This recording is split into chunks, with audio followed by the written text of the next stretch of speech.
Ladies and gentlemen, it's Friday. We made it. I hope everybody's having a beautiful day.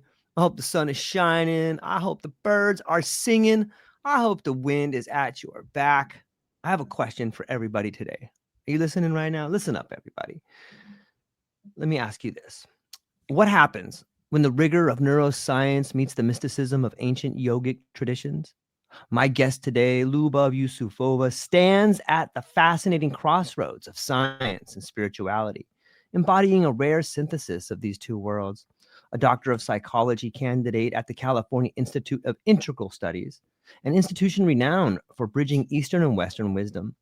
Lyubov's journey is as groundbreaking as it is profound. Her academic roots run deep with studies at NYU and Columbia University in behavioral neuroscience. Yet it was a transpersonal experience in Botswana that shattered the confines of traditional scientific inquiry, propelling her into the uncharted territory of mystical states of consciousness. This path led her to a Kriya Yoga ashram, where she was initiated into an ancient practice designed to awaken the Kundalini and dissolve the veil of ego, what Rumi poetically describes as the barrier between humans and the divine. Lyubov's groundbreaking research on the psychotherapeutic mechanisms of these mystical states has been presented at institutions like Harvard Medical School and the International Science of Consciousness Conference. As a highly intuitive healer, she bridges clinical psychology, ceremonial plant medicine, and mindfulness traditions, redefining the landscape of modern mental health. Today, we delve into her remarkable journey, a journey of breath, ego dissolution, and the transformative power of consciousness. Lyubov, thank you so much for being here today. How are you? I'm wonderful, George. Thank you so much for having me. I'm so excited that you are here. You and I got to have a brief discussion at the Psilocybin San Francisco conference not too long ago, put on by the incredible Malika. It was a great conference. I'm stoked to see you there. But this is an opportunity for us to go a little bit deeper and just do that. So I'm going to just jump right in right here. I've been thinking about this for a little while, and I have one question to lead off. I know that there's some questions stacking up in the chat out here, but I will just start off with this one right here, Lyubov, and that is, what initially drew you to the intersection of psychology and mysticism? Was there like a pivotal moment that shifted your perspective? Yeah. Well, it was definitely my experiences at the ashram because, before the ashram, I was kind of very much in psychonaut culture. So I was using psychedelics for seeking, and for healing. The two are kind of intertwined anyway. But I think when I saw what I saw at the ashram really surprised me in how similar people's experiences during deep states of meditation were to psychedelic experiences. And I think what surprised me most was just that deep states of meditation at a spiritual retreat like an ashram would be so psychological, that there would be this that it would take people to the deepest, darkest parts of themselves that they had to confront in order to prepare their bodies and minds for higher states of consciousness. I think we normally don't associate mystical states, transcendence with darkness. We associate it with bliss and awe and all of that. And I think seeing how that was not the case at all.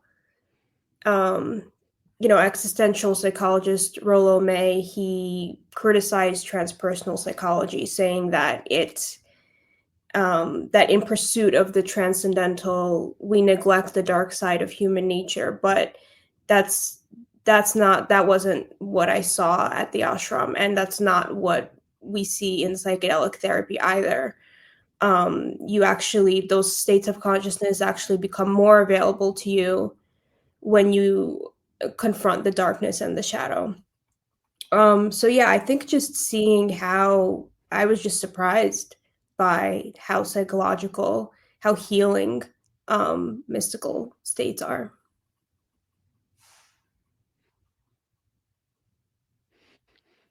Yeah, it's fascinating to think about that.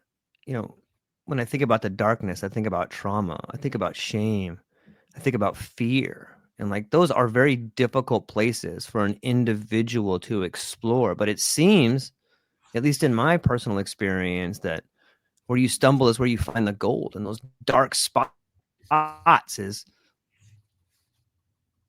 those places you're afraid to look is usually where you find the answer, right? Totally. And yeah, I mean, in yoga, when you enter deeper and deeper states of meditation, and the Kundalini energy, which is a dormant serpent like energy that sits at the base of the spine, starts to awaken and rise. It begins to clear the nadis, which are energy channels in our energy body that are blocked by traumatic conditioning. Um, and so it's very much it's very much like one has to clear and work through the trauma and the because we all have these karmic imprints or samskaras, which are just our unconscious mental impressions, latent tendencies, residues from past experiences. And but in psychology we just call this conditioning or psychological imprints, traumatic imprints. um, but those need to be worked through in order for one to access higher states of consciousness, and that is that is the path to liberation.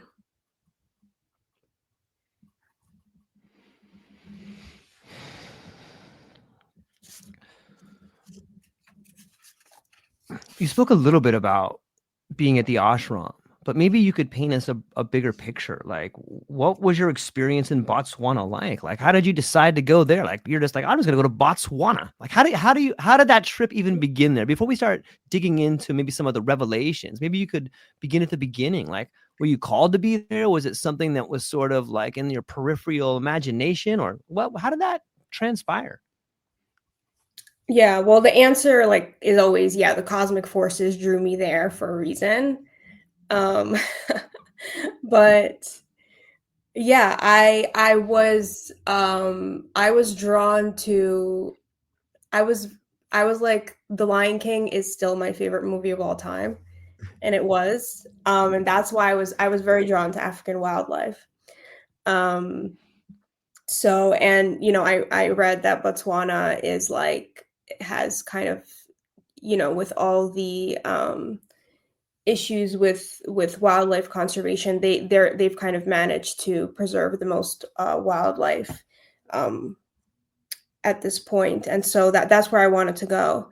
Um, but I wasn't whatsoever expecting to have any profound experience. It was just to go see African wildlife. And at that point I was doing neuroscience research on mice, using mouse models to understand depression and PTSD. um yeah, and then I think just being deep in the African wilderness, um, I saw myself as I felt alive for the first time in my life, like seeing myself as a tiny part of such a vast and interconnected existence, um, that is timeless, made me in awe of life for the first time. And it's just this deep sense of humility and perspective that you get when you're in a place that's not that hasn't been touched by mankind. It really impacts you on a deep existential level. um and that was kind of, at the time I didn't know it was a transpersonal experience. I didn't have the language for it, but it definitely was my first one. And the plane ride, the flight back home, I was in tears. I was like, I don't want to go back to, it's like when you have your kind of first spiritual awakening and you realize your whole life is a lie. And that's what I was experiencing. I was like, my whole life is a lie. Like this mouse research, like, what am I doing? This is meaningless. And I didn't want to go back. I didn't want to go back home. I didn't want to go back to my job. I did, and I was fighting it. I fought it for like 3 years. I was like, no, this was just an experience and I need to get over it. But then I was still on the path, and once you're on the path, you only go deeper and deeper. So I love that. It makes me want to cry a little bit. Like I know it. Like I've felt it. It's really, it's emotional. It makes me feel like once you've seen something, you can't unsee it. Like once you get a new shirt, get a new car, once you get something new in your life, you see it everywhere. But it's a little bit different when you see your life as the way you were living as a giant misguided lie. Like that is a hard one to really sit with, because you have all these reasons to not believe. Well, what about this relationship? What about this thing that I did? What about this research that I'm doing? Like that was important, right? And part of you is like, not really, man. These are distractions. Like, how do you talk about crying on the plane ride home? Like how do you integrate something like that? Like you did awesome work, man. You were going to some great schools. You were lined up with some great companies. You had built some beautiful relationships. What do you mean that was a lie? And like, how do you integrate something like that? That's gargantuan. yeah. I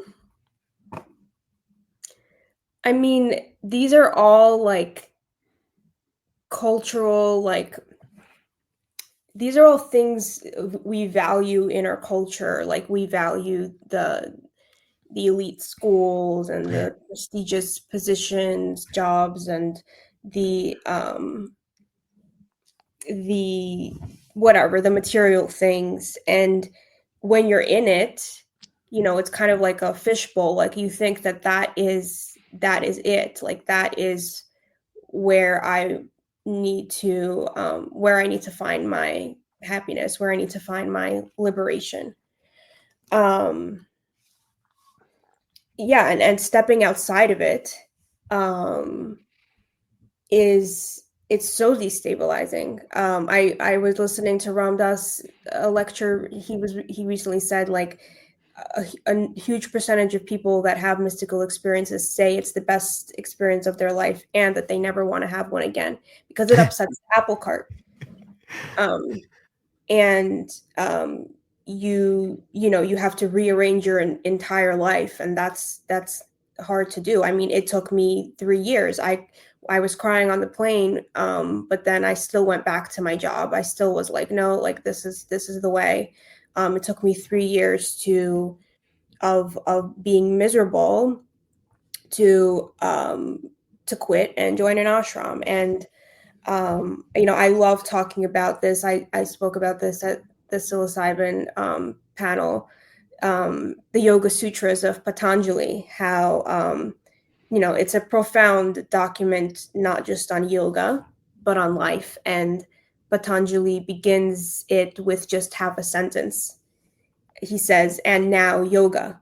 So he's saying, if you still believe that your life will be fulfilled by a new relationship, a new house, a new car, more money, or any other form of external possession or validation, then it's not yet time for yoga.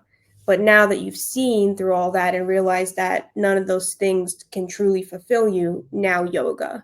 And yoga just means, I mean, it's not yoga in the westernized sense of like, headstands and whatnot, but the spiritual path, the union with God, which is what yoga means. And so you realize that there's no, and it's a bottomless pit. That's why people, there's never enough wealth for them. There's never enough. They're always seeking more and more, because it's a bottomless pit until you realize that what you're seeking is just not it. Yeah. You mentioned the idea of external validations. I feel myself, obviously I can't speak for anybody else, but it seems that our culture, that's what is drilled into us from an early age, especially in the Western world. When you go to a school and there's this authoritarian figure, and culture tells you, look, you could be a fireman, you could be a businessman, you could be a banker, you could be a nerd, you could be all these things that we have prepackaged for you, and they'll make you happy. You just got to keep going. Like, this idea of external validation is something that's handed to us, probably in the name of comfort, probably in the name of safety, or in the name of security on some level. But maybe you could expand a little bit more on this relationship we have with external validation. Yeah, I mean,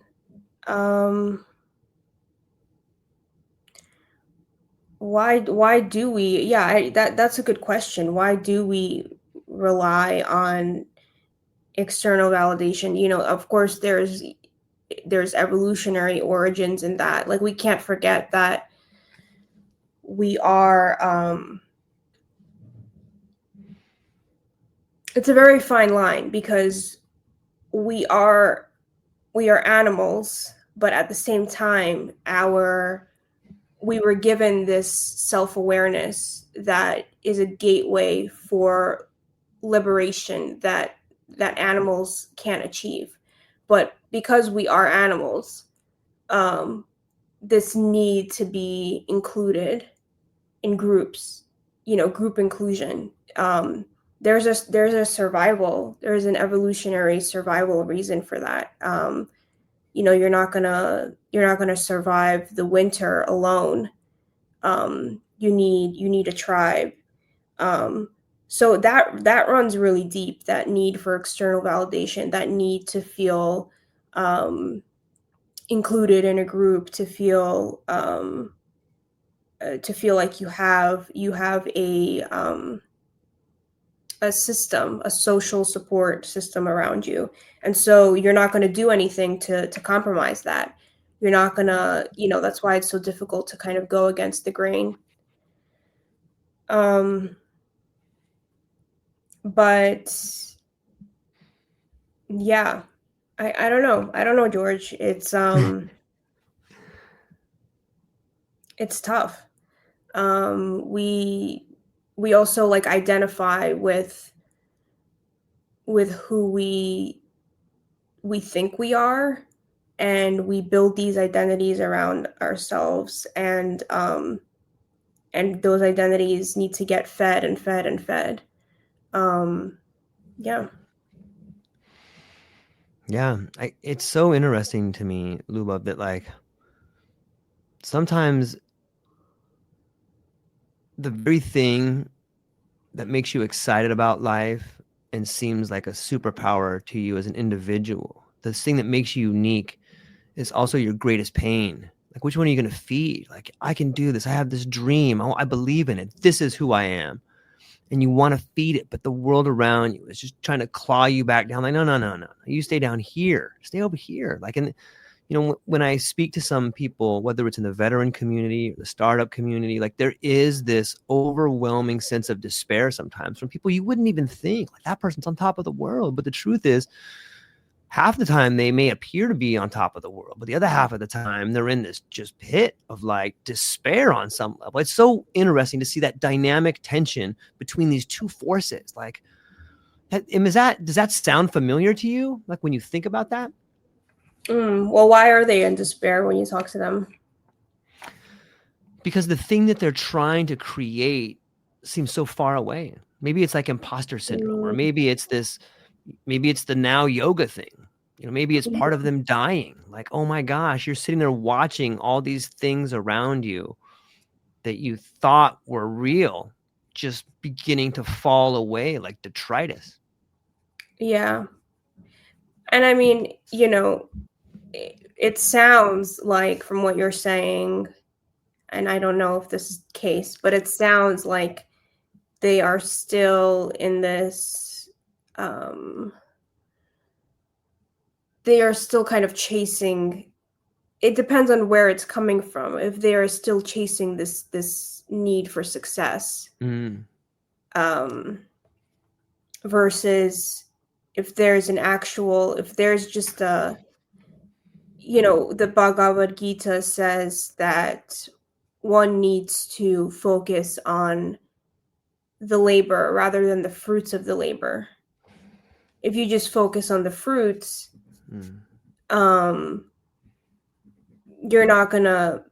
you're actually not gonna get the ripe, juicy fruit that you want. If you focus on the labor, you're more likely to get it. And that's also like a Western culture thing, is to really focus on the results and rather than the process, to focus on the process, the journey, the experience. And so a lot of times, I don't know and if you chase success for the sake of success, it's not to say that you won't be successful, but will it be lasting? Will it be authentic? That's the question. Will it be something that you want to leave behind as a legacy? Yeah, I like that. I feel like most of our time is spent in process, and that's what you got to love to learn, is like the learning and the process of it. In your experience in traveling to Botswana, I can't help but think of that very similar to like an actual psychedelic experience where you find yourself in relationship to the whole, and it's so beautiful. And then towards the end of the psychedelic journey, you can feel yourself receding back into the world you left, or the state of consciousness you were previously in. Is it similar, like both of those experiences, the actual physical trip of you going to Botswana and then an actual psychedelic journey? Are there some similarities in there? Yeah, I love that parallel that you're drawing, because it's like taking a literal journey, a Yeah. literal trip somewhere, having like a transpersonal experience, and then coming back. And even like, on psychedelics, there's also that kind of disappointment, sorrow that you feel once the trip is ending. You're just like, oh, I have to come back to this like Yeah. banal reality. Yeah, I can totally see that parallel. Being Experiencing myself as part of a whole is a great way to say to articulate what I felt in Botswana. Um, yeah, that's something that modernity kind of takes away from us. And that being like deep in the African wilderness, like where there's no modernity, um there, where you get to experience again, and it is like very much like a psychedelic experience. One of my favorite ideas, or one of my favorite things to think about, is this idea of as above, so below. Is like this idea of like everything's kind of fractal. And we've spoke about like the trip to Botswana and like a psychedelic experience. But I think if you broaden it out even further on some level, like I see, it seems to me like you see this world of neuroscience, and then all of a sudden you see this world of spirituality. Like, and you personally, like you might be the person that I've spoken to who has one foot in both worlds. Like you're studying neuroscience and then mysticism. You're over here at like NYU cutting up mouse brains and figuring out the head twitch and all this crazy stuff, and then all of a sudden you're in Botswana and you're surrounded by the spiritual nature, just boom, coming in at you. Like, how do you think what's happening in your life is also happening in this world of the psychedelic renaissance right now? Like, it seems like we have spiritual and science sort of reanimating itself in a way. And it seems like it's happening right there in your life as well. Mm-hmm. Yeah, I mean, I am kind of no longer in the neuroscience world, no longer cutting up mouse brains. Um, so I can't say I fully have, Right. my both feet in both worlds. my feet in both worlds right now. But I think, yeah, it is this. I love what you said about the as above, so below, and the fractal nature of our Yeah. existence, that self-repeating pattern. I think, it's not to say that we exist on multiple planes. And so there's, all truths are true on one of those planes. So it's not to say that, scientific materialism is totally invalid. They're on a certain plane, the 3D plane, it's totally valid. And then there's another plane where it is invalid. I talk about Ram Dass like 30 times a day, but like I said, like Ram Dass also talks about, like, the debate is, free will or determinism, and it's like both are true. On one plane we have free will, on another plane we don't. It's fully predetermined. And that's how I feel about the psychedelic renaissance. And there is some tension between the scientific materialists and the more like, sacred medicine, spiritual, even psychological facets of the field. And it's, I think both things can be true at once. It's like, it's not, is it the neuroplasticity of the psychedelic experience that's healing, or is it the mystical experience?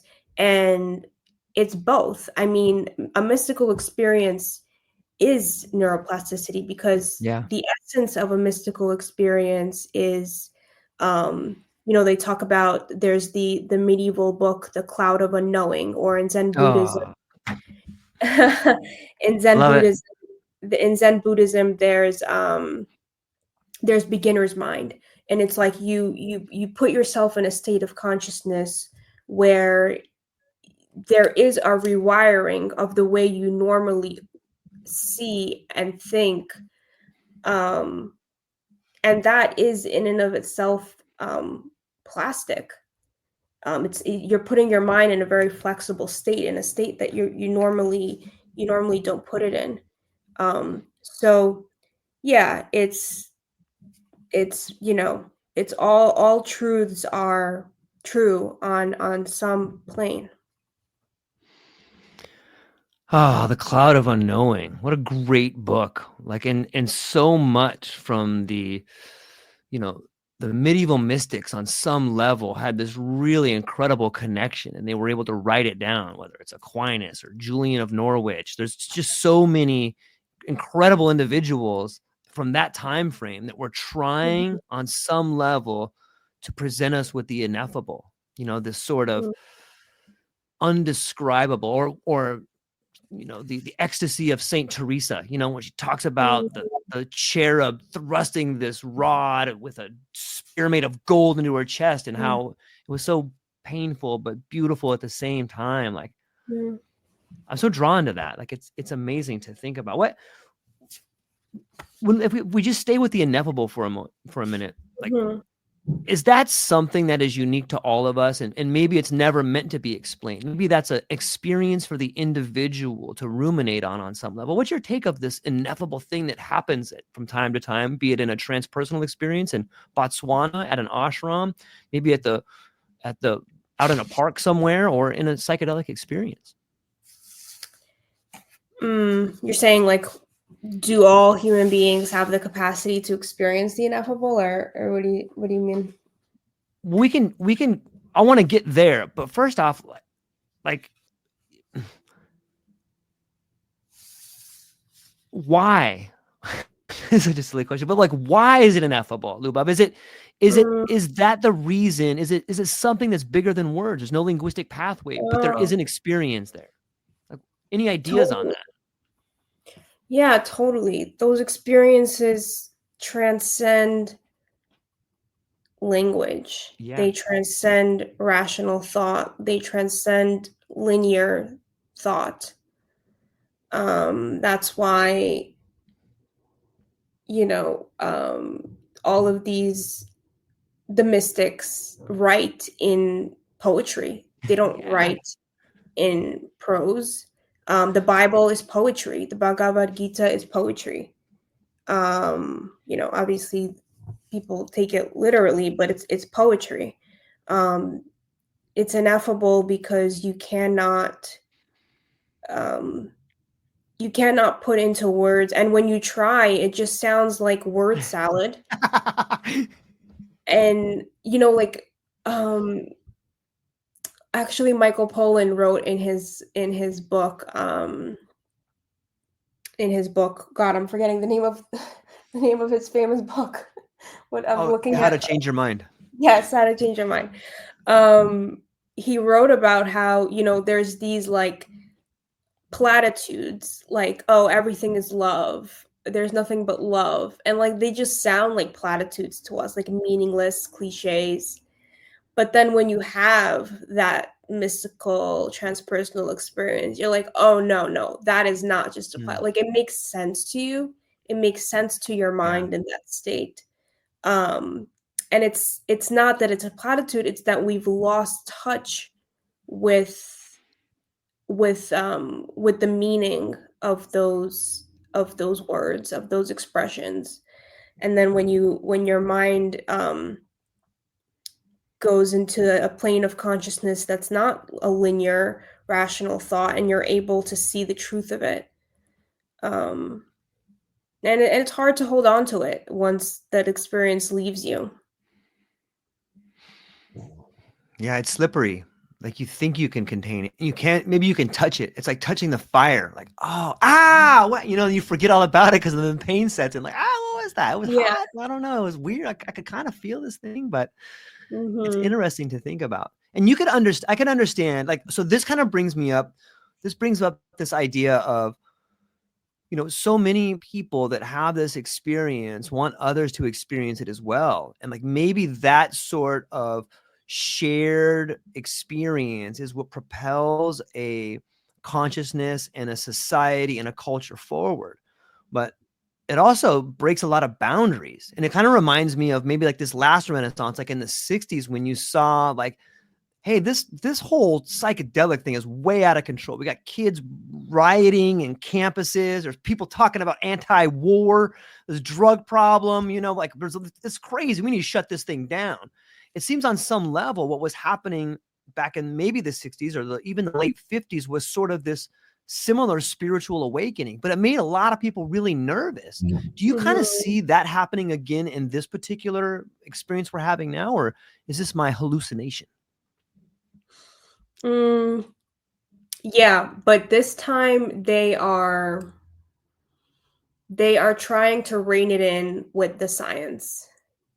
Like they're Mm, trying to really medicalize psychedelics and the whole movement in order to legitimize it. yep. And you know, uh I mean, on the one hand, it's good because that way it's pushing it forward without completely shutting it down, like that the way it was previously in the 60s. Right. Because in the 60s it was I mean, you had like Tim Leary and Ram Dass, like it was a very spiritual, um, transpersonal, um, kind of angle to it. And now, yeah, there's this, but I recently saw there was a Rolling Stone article cover, that was like the title was people are taking mushrooms for depression and accidentally meeting God. The I saw that one. the medicalization movement is faltering. Maybe that's because psychedelics have been spiritual tools all along. So I think there's this realization that psychedelic assisted therapy is a groundbreaking frontier with the potential to revolutionize mental health treatment. But what sets these substances apart is not their chemical effects. Like, let's not medicalize it. It's their unique ability to induce profound spiritual experiences. Like, that's what is making this type of therapy, this medicine, so groundbreaking. But that's an uncomfortable place to for people for our world to sit in. Yeah, it's really well said. I was speaking with a friend of mine yesterday, and we were talking about a very similar topic about, like, what are some differences and some similarities of this new wave, this fourth wave. And it seems to me that there sure is there's a lack thereof a peace movement. I got in trouble for calling it an anti-war movement because it still says war. So, like, you should just say peace instead of anti-war, George. But anyways, when you look at some of the PTSD and especially the medical container, it seems to commodify all the veterans. Like, here is this steady stream of people coming from war. This is a good thing. And we're going to help them through their PTSD, but it's still symptom management. We're not addressing the actual issue. I started wondering, like, why is that? Well, they probably get a lot of grants. Well, if you look at the veterans groups, like, man, they're still tied politically. They're still getting a lot of money from the government. The government probably doesn't want to talk about anti-war. There's a lot of defense contractors out there. And but it does begin to shine light, just the fact that I'm talking about, I'm some guy over here in California, but it's beginning to escape the medical model at a level that is making a lot of people nervous. I saw yesterday, I talked to Joe Moore, who Psychedelics Today, they got banned off of Instagram. Dennis Walker's been banned off Instagram. And, like, there is this sort of, I think, tension of, like, okay, let's get this toothpaste back in the bottle. Can we get this genie back over here? And to me, it's exciting. I think that what you're beginning to see is, if you squint your eyes and look down the horizon, you can kind of see day glow school buses coming your way. Is that too optimistic? Wait, why were they banned off Instagram again? I don't know for sure, but they are talking about psychedelics, and they are, maybe it's some of the certifications, or maybe they're some of the products they may be talking about. I don't know for sure, but I think in Dennis's case, it was Kana or something like that. But nothing illegal, and it's substances that have been around forever that are not really even gray market. They're out there. So I can't help but think that's pressure on some level. Yeah. Yeah, no, I love what you said about, it is interesting that in the 60s, the psychedelic culture had a very strong anti-war, Yes. like texture to it. Right. There was a flavor to it. And now, we're not really seeing that.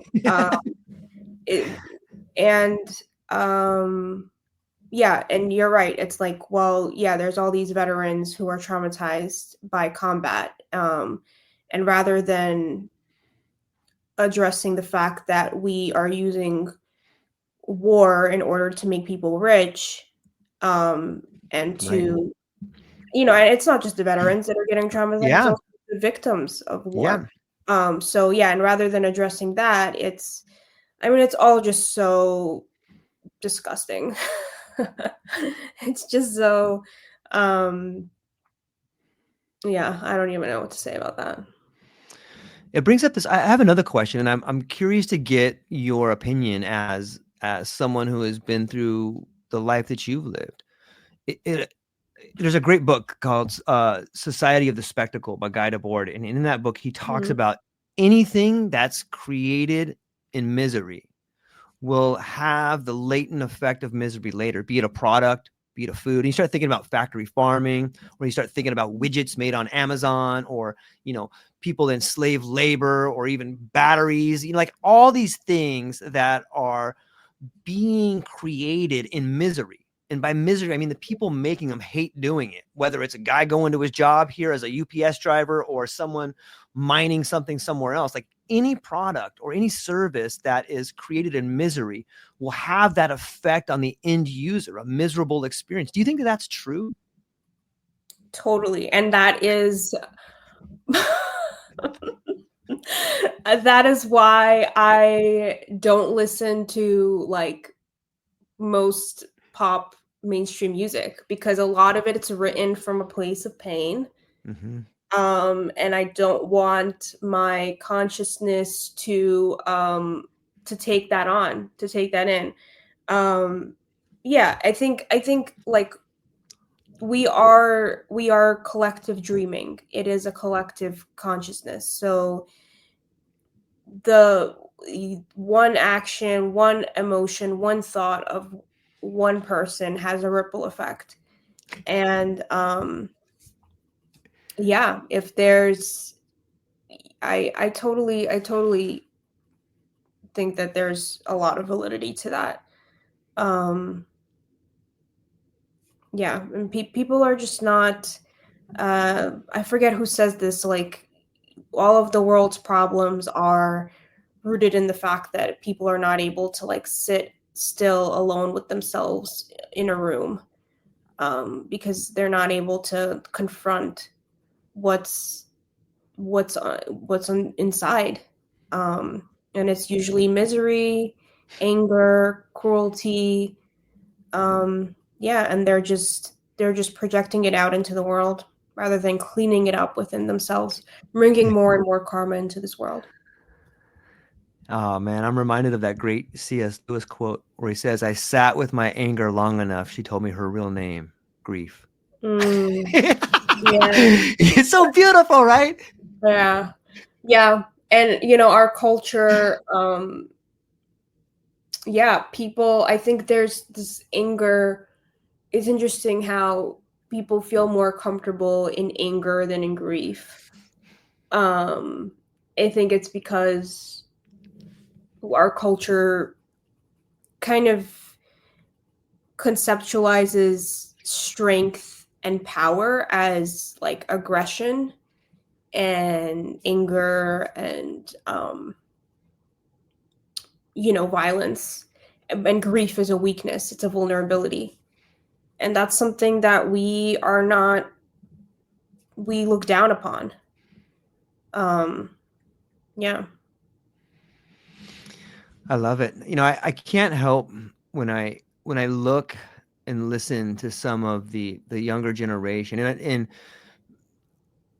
I believe wholeheartedly that the kids today are growing up in a world where more information means more awareness. And like I see them sort of growing out of these old ideas. And I know that we're a ways away, but I see it. Like I see the moving away from generational trauma, or at least the attempt to be aware of the generational trauma that happened. And that to me is like a sunrise, because it's like, oh, like I feel it. I feel it talking to you. And when you talk about moving past aggression, like I see this as a new day dawning and people beginning to become aware of it. And like that awareness is contagious.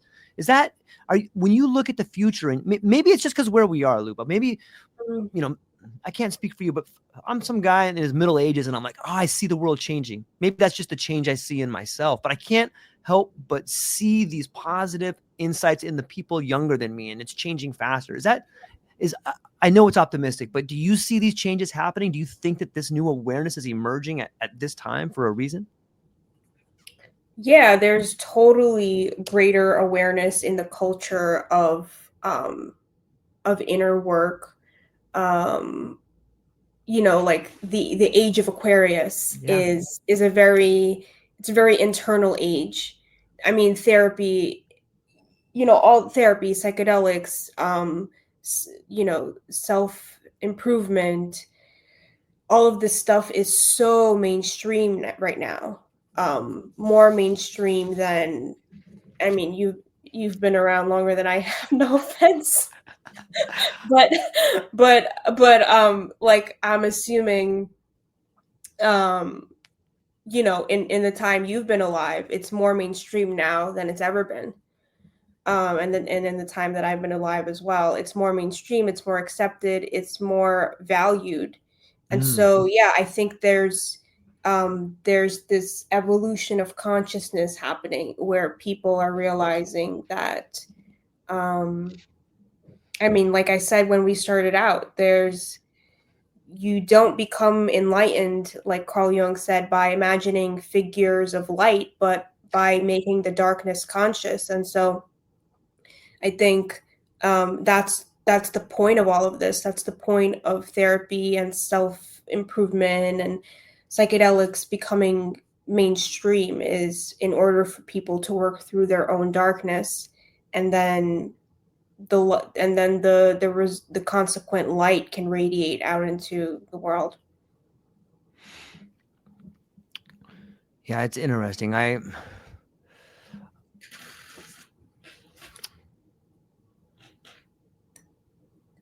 What do you when I say what do you think of this? The McDonald's of transformation. What comes to your mind? Oh. Oh. Oh. Oh. I don't love that. Um, well, yeah, no, I totally, what comes to mind is there is now this like kind of like this fast food, like, but now it's fast self-help, fast self-improvement, where it's become a commodity. It's become something that is losing its meaning and its value. Um, third time in this conversation, I'm going to bring up Ram Dass. Do it. He talks about how like how it's ridiculous that meditation in the West is something, it's like a symptom management thing. It's like, I'm going to meditate in order for my symptoms to go away. I'm going to meditate in order to become more productive at work. When that is not, I mean, meditation is a contemplative practice to achieve union with God. And in that, sure, all those things will happen, but that is not the purpose of it. And so, yeah, I mean, this whole anytime the West gets introduced to something, it becomes bastardized. Like self-improvement now, transformation. Yeah, it's now becoming a McDonald's. They're taking what could be like a healthy burger from a cow that got a lot of love to a crappy, you know, a crappy fake burger, a crappy fake, um, disgusting burger. Yeah, it's interesting to me. Like it's I have this idea of man, I feel like my mic's off right here. I have this idea of, you know, a drive-through where you can order a like a happy meal, you know, of just a happy meal and a certificate and be on your way and not really have to sit with anything that's difficult, you know. But the true gold comes from real experience that probably no one else will care about except for you and maybe the people you're in relationship with. Like when you start finding and doing work on yourself and realizing why you hate your mom or hate your dad or hate your sister, you know, or you hate the guy at your work, you know, when you start figuring out that maybe you hate part of yourself, whoa, all your relationships begin to change. But that's where the real transformation comes in, from the inside, right? Like we want it to be easy, like, and I wish it was. I wish more people could find an easy path to solving the problems in their life. But I don't think there is one. You know, I think psychedelics may walk you up to the door, let you look in the window a little bit, but they're just showing you, like, hey, look at this thing, man. You think you could work on that? Hey, look at it. Can you fix this thing over here? Or but it really does allow you to approach things without shame on some level. Have you found that in the yogic tradition and some of the healing you've done outside of psychedelics, that it's the same mechanism? It allows you to perceive yourself without shame. Or are these two experiences paths to a similar outcome? Yes, totally. They are the same experience. I, yeah, and you can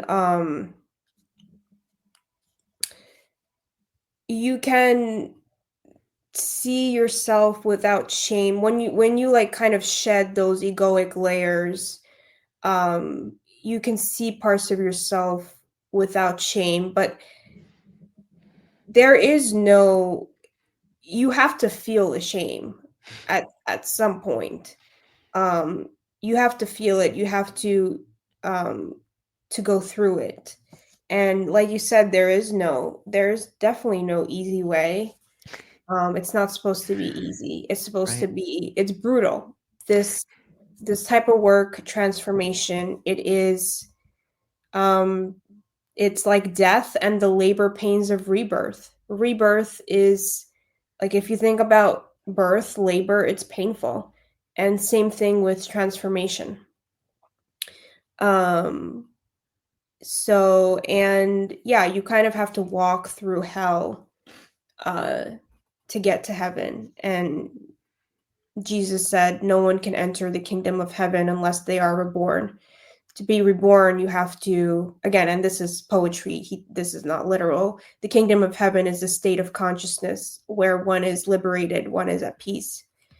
And you can only experience that unless you're reborn. And in order to be reborn, you have to die first. Mm. Um, and you know, like the Tibetan Book of the Dead, when they talk about what one experiences when they die, like the hell is a state of consciousness. You die and you see all of your inner demons projected outwards. And that is something that people are running for 24/7.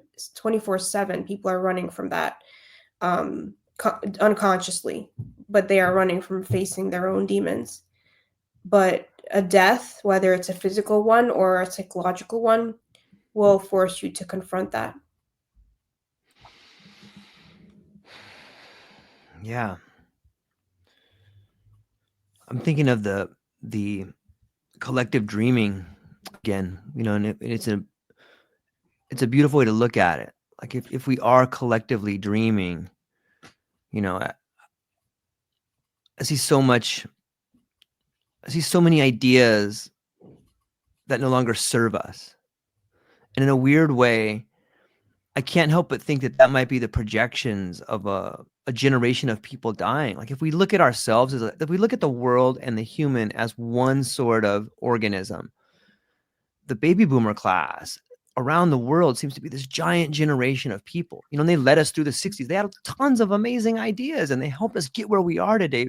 But on some level, there's so many people, it seems like, maybe it's because in my life that are in their 70s and in their 80s. And like the people in my life that I love are really scared about dying on some level. I feel like that has to have a radical effect on the world we live in. And if you look at so much of the things that are happening in our world, like I can't help think that maybe what we're seeing on a planetary level with all this difficult time is the unrealized dreams of people that are getting to move on to the next level. Is that, what do you think about that? If we are collectively dreaming and there's this large part of us that's moving on, that's got to have a lot of collective angst, right? Hmm. So you think like the boomers, who are the generation that is like on the verge of death right now, are afraid of dying, and it's creating this angst. Yeah, I think so. Mm. Yeah. I mean, Maybe all of us afraid they're dying. Like I'm afraid of people I love dying. of And course, yeah. There's um unfortunately, love and loss are inextricably intertwined. right. Um and we're all afraid of of death. Um I don't know if, yeah, the whole collective dreaming thing is interesting. I don't know if the boomers being afraid of dying is what's creating the collective angst, because that's, because I mean, why haven't, isn't that the case for all generations that are on the verge of dying? Why is the zeitgeist right now more there's more chaos and angst than ever before. Why are the boomers particularly holding on for dear life? I don't know. If I were to expand on it, I would say that, like, and maybe this is just an example of my life, but there's no rite of passage. When I look at so many, like, people around the world holding on to power, they seem to me to be at an age where maybe they should be passing on their wisdom. Maybe they should be wisdom keepers that are passing on the tradition to the next generation. It doesn't seem that that's happening. If you look back at history on some level, I guess power is never really ceded, it's always taken. Maybe that's what we see happening right now. But I don't know. In my world, I think that there's a lack of ritualistic handing down of power. Like, I don't see any rites of passage, and that scares me. Like, shouldn't there be? If we look at the psychedelic tradition and we look at ceremonies and rituals, like, it doesn't really seem to me that there is that on a planetary scale of the people currently in power. And this just could be me fantasizing about things, but I think there's a lack of tradition, a lack of rites of passage, and that is creating angst. I could just be rambling right now. I don't know, but I don't know. No, I think there's so much validity to what you're saying. Yeah, we don't have any traditions. We don't have any elders, really. Yeah, it's a totally different culture. Yeah. In the West, in this where scientific and technological advancement is so prevalent and so valued, we have a totally different approach to everything. We don't have ritual, we don't have tradition, we don't have rites of passage, and it's the source of so much misery. It's kind of mind-boggling how Aldous Huxley in the 30s saw this coming in Brave New World. He saw how scientific and technological advancement would deplete people, create this deep spiritual and existential void in people, in culture. And yeah, yeah. I don't know, George. Yeah. There's a brilliant debate that I watched not too long ago about the future of Orwell versus Huxley. And forgive me for not realizing the guy's name. He's brilliant. But he spoke about, and he gave all these examples of vice that we seem to be turning to in absence of spirituality, be it pornography or our phones or the way in which technology allows us to have dopamine course through our brain and our veins. And it isn't. If there is a bright spot, though, I think that Huxley wrote The Island after Brave New World. So maybe he caught a glimpse of, like, what can be possible. But yeah, maybe that's where we are right now when we look at science and spirituality and the psychedelic renaissance. Will this be something? Can this be a medicine that disassociates people? Or can it be a medicine that unites people? And probably both ways are true. Yeah, I mean, in an ideal world, it unites us. There is definitely some dissociation happening with it as well. I mean, I think a lot of people think now, oh, great, now I can just take drugs and all my and get high and all my problems will go away. Like, not only are my problems going to go away, but I can actually have fun in the process. And that is for sure a form of dissociation. And unfortunately, where the psychedelic movement seems to be headed at times. I haven't read The Island, but I do know Terence McKenna said that he said that, like, after this kind of insane, like, scientific, technological, like, era that we're in, that people are gonna go back to, like, tribal living, like basic, like, tribal living. Like, there's just gonna be a total, like, 180. So yeah, perhaps this is kind of like the storm before the calm. Yeah. The archaic revival. In that book, he goes deep into like, Yeah. you know, when societies get in trouble, they turn back to a point when things were better. Okay, where do we go wrong at? And he goes Mhm. deep in the archaic revival. And yeah, like in some ways you can see it right now. Like look at especially the world of psychedelics turning towards ceremony. You have Mhm. the CEO of startups in Silicon Valley, like, I'm gonna go do this ayahuasca trip for a little bit. Like on some level, like that's gotta be the path to the archaic revival. Like people are, it's a actual revival happening in real time. It's crazy. Yeah, or just even like people wanting to live off the grid, off the Yeah. land, um people wanting to eat organic food and um just a more natural slow lifestyle. Like yeah, people are it is that is for sure a a manifestation of the archaic revival. Let's do just So we got a maybe question coming in from my friend Clint here, from our friend. Oh, yeah, I was just gonna Oh, say, let's do, like, a couple of minutes more. 10 yeah, no problem. Let me ask you this Oh, one right here. That we get yeah, go ahead. we'll get land in the plane here. Do you believe modern psychology has the capacity to fully embrace transpersonal states, or is it limited by its empirical roots? Mm, that's a great question.